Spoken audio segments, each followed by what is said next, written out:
જય શ્રી કૃષ્ણ. કેમ છો બધા? મજામાં? સ્વાગત છે તમારા મારા એક નવા બ્લોગમાં.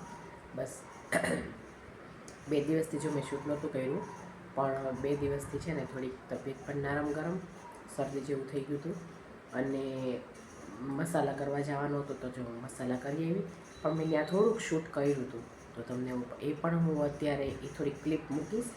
અને બસ જો મસાલા થઈ ગયા, મસાલા લઈ આવી અને બસ ભરી પણ દીધા. જો આ છે અમારી મરચા પીઠ. જો અમારા ઘરને થોડીક જ દૂર છે.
કિલો કરી દો ને.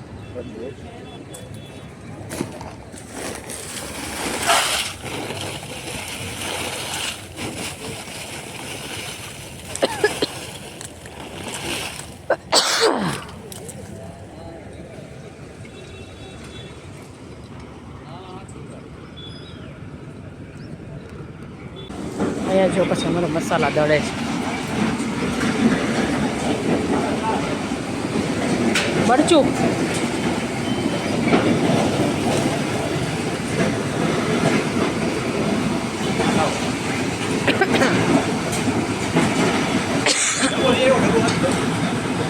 અહીંયા અમારે ધાણા જીરું ને એવું બધું મળે છે. જો આખી ધાણી ને એ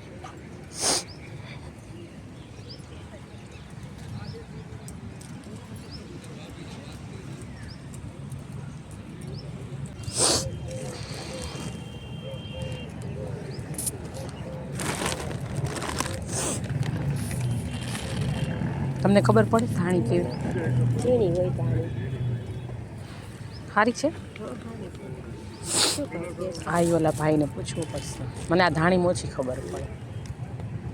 શું ભાવ છે? શું ભાવ છે? 150, 60, 150, 60 ને 70.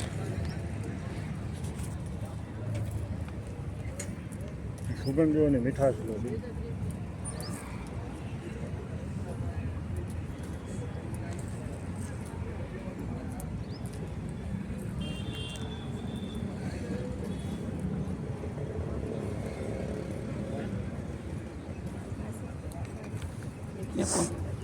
હા જો બીજું એટલે કેવું બોલ? જો આ 170 કે છે કિલોના. એમાં શું છે?